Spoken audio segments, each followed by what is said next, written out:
दुर्गा पूजा सिर्फ एक त्योहार नहीं बल्कि लोगों की आस्था है, जिसमें देवी माँ के 9 रूपों की पूजा होती है। अगर बात सबसे मशहूर दुर्गा पूजा की आती है तो वो है बंगाल की, जहाँ दुर्गा पूजा का अलग नजारा और अलग भक्ति देखने को मिलती है, जहाँ लोग बहुत धूमधाम से दुर्गा पूजा मनाते हैं। हर जगह पंडाल देखने को मिलता है। और अगर कोलकाता के सबसे पुराने दुर्गा पूजा पंडाल की बात करें तो नाम आता है सबरना रॉय चौधरी परिवार का, जो कि 1610 से लगातार ये दुर्गा पूजा का पंडाल सजाते आ रहे हैं। तो आज हम आपको ये दिलचस्प कहानी सुनाएंगे और ये भी बताएंगे कि कैसे यहाँ के दुर्गा पूजा का कनेक्शन मुगलों से है। सबरना रॉय चौधरी परिवार की 35 पीढ़ियां। सबरना रॉय चौधरी परिवार करीबन 1610 से लगातार ये दुर्गा पूजा का पंडाल सजाते हैं। और सबसे खास बात तो यह है कि परिवार नई चीजों को लाने के बजाय आज भी अपने परिवार की परंपरा का पालन करता है, जिसके लिए ये परिवार मशहूर भी है। साथ साथ ये परिवार अपने सारे पूर्वजों के बारे में जानता है। पूजा के संस्थापक लक्ष्मीकांत गंगोपाध्याय से लेकर सबरना रॉय चौधरी तक की 35 पीढ़ियां ये परिवार सबके बारे में जानता है। परिवार के लोग दुनिया भर में फैले हुए हैं। कहा जाता है कि इस परिवार के लोग पूरी दुनिया में फैले हुए हैं। जहां संस्थापक लक्ष्मीकांत गंगोपाध्याय के पिता जो थे जिया गंगोपाध्याय, वो एक प्रसिद्ध संस्कृत विद्वान थे। और इनके ही वंशज हैं देवर्षि रॉय चौधरी, जो कहते हैं कि लक्ष्मीकांत की 35वीं पीढ़ी के हजारों वंशज 20,000 से अधिक दुनिया भर में फैले हुए हैं। आपको बता दें, देवर्षि रॉय चौधरी सबरना रॉय चौधरी परिवार परिषद के संयुक्त सचिव हैं। कोलकाता से वाराणसी तक का सफर, कहते हैं ये बात 1570 की है, जब जिया गंगोपाध्याय की पत्नी पद्मावती देवी ने लक्ष्मीकांत को जन्म दिया और जन्म देने के तुरंत बाद ही उनकी मृत्यु हो गई। जिसके बाद जिया गंगोपाध्याय ने सांसारिक मामलों में रुचि खो दी और कामदेव ब्रह्मचारी की उपाधि लेकर एक तपस्वी बन गए। और फिर काली घाट में पुजारी की देखभाल में छोटे लक्ष्मीकांत को छोड़कर वो वाराणसी चले गए, जहां उनकी मुलाकात अकबर के प्रतापी सेनापति से हुई।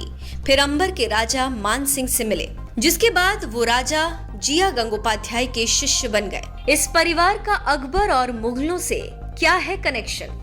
राजा मान सिंह, जो कि जिया गंगोपाध्याय के शिष्य बन गए थे, वो अकबर के नवरत्नों में से एक थे।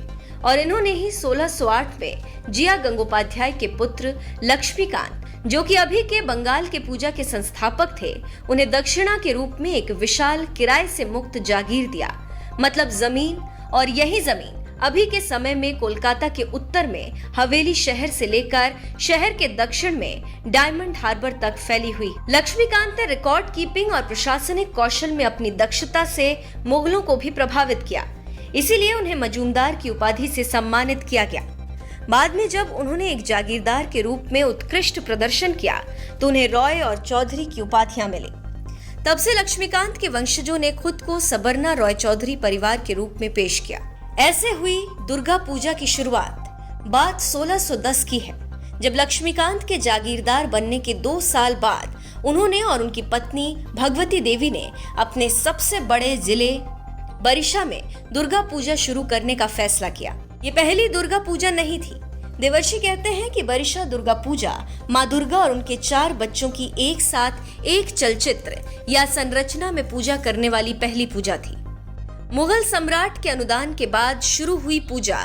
कहा जाता है कि मुगल सम्राट की आर्थिक सहायता के बाद शुरू हुई पूजा तब से एक धर्मनिरपेक्ष और समावेशी उत्सव बनी हुई है। देवर्षि कहते हैं कि पठानपुर बाड़ी पूजा में एक अनुष्ठान अभी भी उन मोहरों के साथ किया जाता है जो जहांगीर ने लक्ष्मीकांत गंगोपाध्याय को दिए थे। अपने विस्तारित परिवार के बारे में बात करते हुए देवर्षि ने जोर देकर कहा, हम एक परिवार हैं, एक धर्मनिरपेक्ष परिवार। उनका कहना है कि 1508 से 1757 तक 150 साल में उनके पूर्वजों ने बिना किसी धार्मिक भेदभाव के जागीर पर शासन किया। उनके पास हिंदू और मुस्लिम सभी से पूजा के लिए जो कुछ भी फल, सब्जियां और फूल उपहार में मिलता, वो दुर्गा को समर्पित करते। नवभारत टाइम्स की एक रिपोर्ट के मुताबिक परिवार के पास गजब का संग्रह। देवर्षि कहते हैं कि उनके पड़ोसी और परिवार के 8 घरों के आसपास रहने वाले अन्य लोग पूजा में भाग लेते हैं। मुगलों के साथ सबरना रॉय चौधरी परिवार का जुड़ाव 486 साल पुराना है और उनके पास उपाख्यानों और कलाकृतियों का एक संग्रह है। मुगलों के साथ उनका पहला संबंध तब हुआ जब पंचानन गंगोपाध्याय नाम के एक पूर्वज ने 1536 में सम्राट हुमायूं की सेवा की। वहीं देवर्षि का कहना है कि उन्होंने हुमायूं के दुश्मन शेरशाह सूरी के खिलाफ लड़ाई लड़ी और वर्तमान हली शहर में 85 गांवों की जागीरदारी के साथ साथ शक्ति खान की उपाधि अर्जित की। बौड़ोबाड़ी में परिवार के संग्रह में अन्य बातों के अलावा जहांगीर के उपहार में दी गई एक हीरे की अंगूठी, शाहजहां और औरंगजेब की तलवारें, शाह आलम के समय के दुर्लभ चांदी के सिक्के, बाबर और जहांगीर के इत्र की शीशियां और भोजन का परीक्षण करने वाला एक बर्तन शामिल है।